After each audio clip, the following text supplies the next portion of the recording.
आज बनाने जा रहा हूँ पकौड़ा करी। पकौड़ा करी बनाने के लिए देखिए मैंने 2 कप बेसन लिया। 2 कप बेसन लेने के बाद में अभी लेगा हल्दी पाउडर। हल्दी पाउडर लेने के बाद में अभी लेगा red chilli powder. Red chilli powder लेने के बाद में अभी लेगा जीरा पाउडर। जीरा पाउडर लेने के बाद में अभी लेगा थोड़ा सा नमक लेगा। नमक लेने के बाद में अभी लेगा थोड़ा सा पानी। पानी ज़्यादा मत डालिएगा आप लोग, अपना हिसाब में थोड़ा सा पानी डालिए। उसके बाद अच्छा से मिक्स करना पड़ेगा उसको। 2 मिनट लग गया था मैं मिक्स करने में। पूरा स्मूथ टाइप का मिक्स होना चाहिए। अभी देखिए मैं अभी अच्छा से मिक्स कर रहा हूँ। ये रेसिपी बनाने के लिए मुझे कौन कौन बताया था, सीमा साई बक ने बताया था। उसके बाद बताया था हमारा ज़िंदगी नीरज दीदी ने बताया था, नीरज ब्लॉग ने, हमारा ज़िंदगी नीरज ब्लॉग ने बताया था। ये देखिए मैं अभी अच्छा से मिक्स हो गया। अभी आप लोग को दिखा रहा हूँ, देखिए कैसा हो रहा है। देखिए पूरा स्मूथ टाइप का हो गया। उसको मैं रख दिया ढक्कन मार के। उसके बाद में अभी लेगा दही लेगा। दही लेने के बाद में अभी लेगा 1 कप बेसन लेगा वो। उसके बाद ऐसी अच्छा से मिक्स करेगा उसको। ये देखिए मैं अभी मिक्स कर रहा हूँ। ये रेसिपी बनाने के लिए फिर से 2 दीदी ने मुझे रिक्वेस्ट किया था।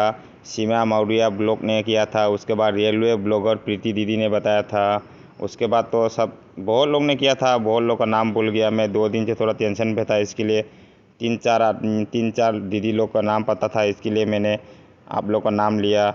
जिसका नाम नहीं लिया आप लोग बुरा मत मानिए, मैं थोड़ा 2 दिन से टेंशन पे था इसके लिए। ये देखिए मैं अभी 3 कप पानी लिया। फिर से अभी पानी डाल के और अच्छा से मिक्स करेगा करी बनाने के लिए। ये देखिए 3 कप पानी लिया। उसके बाद और फिर से अच्छा से मिक्स कर रहा हूँ। अभी रेसिपी अच्छा लगा तो आप लोग ज़रूर लाइक शेयर कमेंट करना। किसी का नाम नहीं लिया तो मैंने नाम लेने का टाइम कभी गलत हुआ तो आप लोग ज़रूर माफ़ कर देना मुझे। मैं नाम भूल गया था, 2 दिन से थोड़ा टेंशन पे था। अभी देखिए मिक्स करके हो गया। अभी मैं उसको साइड में रख देता हूँ ढक्कन मार के। उसके बाद देखिए तेल में कढ़ाई गर्म हो गया, तेल डाल दिया। अभी देखिए पकौड़ा बनाने के लिए देखिए पकौड़ा डाल रहा है। अभी देखिए पूरा स्मूथ टाइप का हो गया। बेसन मैंने मिक्स करके रखा था उसको। ये देखिए अभी मैं एक एक करके डाल रहा हूँ।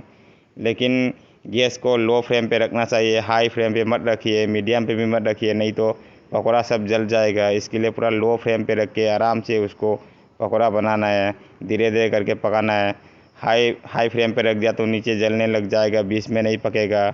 इसके लिए लो पे रख के देखिए मैं अभी कैसा फ्राई कर रहा हूँ। देखिए नीचे से पक रहा है, अभी बीच में से थोड़ा थोड़ा होल हो रहा है उसको। अभी अच्छा से पक रहा है। उसके बाद मैं अभी पलटी करेगा। देखिए मैं अभी पलटी कर रहा हूँ। अच्छा से पकाना चाहिए उसको लो फ्लेम पे, हाई पे मत रखिए आप लोग गैस को। पूरा लो पे, जितना लो पे रख सकता है लो पे रख के अभी धीरे धीरे करके पकाना है, जलाना नहीं चाहिए उसको। ये देखिए मैं अभी पलटी कर रहा हूँ। मैंने जितना दीदी लोग का नाम लिया था ये लोग का चैनल सब डिस्क्रिप्शन में मिलेगा। आप लोग जाके एक बार वो लोग को चैनल को भी थोड़ा सपोर्ट करिए, वो लोग भी सपोर्ट का बहुत ज़रूरत है।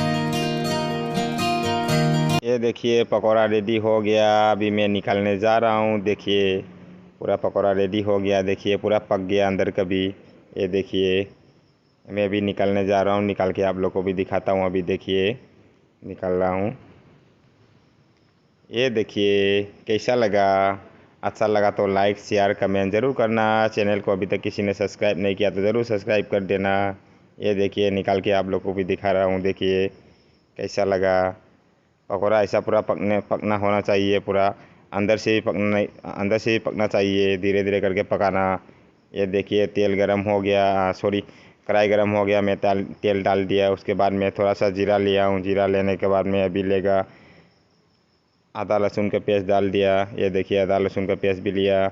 उसके बाद थोड़ा सा मैं ग्रीन चिली लिया। ज़्यादा ग्रीन चिली भी नहीं लिया मैंने, ज़रा तीखा रहेगा तो अच्छा नहीं रहेगा ये रेसिपी में। ये रेसिपी फर्स्ट टाइम मैं बना रहा हूँ। उसके बाद ज़्यादा टाइम उसको बाजी होना, मिक्स होना नहीं चाहिए क्योंकि जल जाएगा। मसाला जल गया तो रेसिपी का कलर अलग से हो जाएगा। इसके लिए मैं अभी डाल दिया हूँ। देखिए जो मैंने मिक्स करके रखा था बेसन और दही मिक्स करके रखा था उसको करी बनाने के लिए। अभी देखो मैं करी डाल दिया। अभी करी डालने के बाद उसको अभी चामच पूरा लगातार घुमाते रहने का, चामच को, जब तक नहीं ये क्या बोलता है, दही को नहीं पकता है, दही नहीं फटता है तब तक पूरा अच्छा से चामच पूरा घुमाते रहने का। बंद होना नहीं चाहिए। मैंने अभी 2 मिनट के लिए बंद किया था। हल्दी पाउडर लेने के लिए हल्दी पाउडर डाल लिया, रेड चिली पाउडर लिया। उसके बाद मैंने जीरा पाउडर लिया। अभी अच्छा से और उसको घुमाते रहेगा मिक्स करके। घुमाते रहना 5 मिनट तक घुमाते रहने लगा। मैंने 5 मिनट तक घुमाते रहा था। थोड़ा टाइम लेता है। देखिए मैं अभी कैसा मिक्स कर रहा हूँ। देखिए अच्छा से घुमा रहा हूँ। अभी पूरा दही पक रहा है। अभी दही पकने तक अभी मिक्स होना चाहिए, नहीं तो दही पूरा अलग अलग हो जाएगा बेसन से।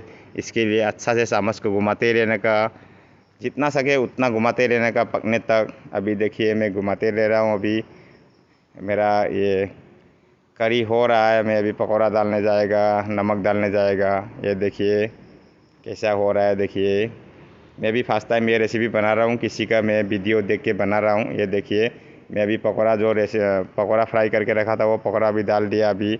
देखिए उसके बाद मैं अभी 2 मिनट तक और फिर से बॉईल करेगा पकौड़ा को पूरा। ये देखिए नमक थोड़ा सा लिया मैंने।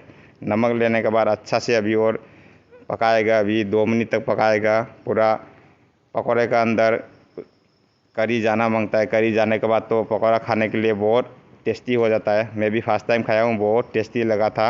ये देखिए कैसा मिक्स हो रहा है। अभी हो गया मेरा रेसिपी। मैं अभी निकालने जा रहा हूँ। निकाल के रख दिया था मैंने। अभी देखिए संबास करने के लिए तेल गरम हो गया है। उसके बाद मैंने थोड़ा सा जीरा लिया। जीरा लेने के बाद रेड चिल्ली लिया। उसके बाद रेड चिल्ली पाउडर लिया, लेकिन करी पत्ता नहीं मिला, इसके लिए मैंने करी पत्ता नहीं डाला। करी सब्जी में तो करी पत्ता होना चाहिए। देखिए संबास कर दिया मैं अभी। देखिए उसके बाद मैं अभी लेगा थोड़ा सा धनिया पत्ता भी नहीं मिल रहा था बारिश के टाइम में, इसके लिए जंगली धनिया पत्ता डाल दिया हम लोग ने। हम लोग को भाषा में उसको क्या बोलता है, आवा फरीगोम बोलता है। इसको मैंने डाल दिया। ये देखिए रेसिपी अच्छा लगा तो आप लोग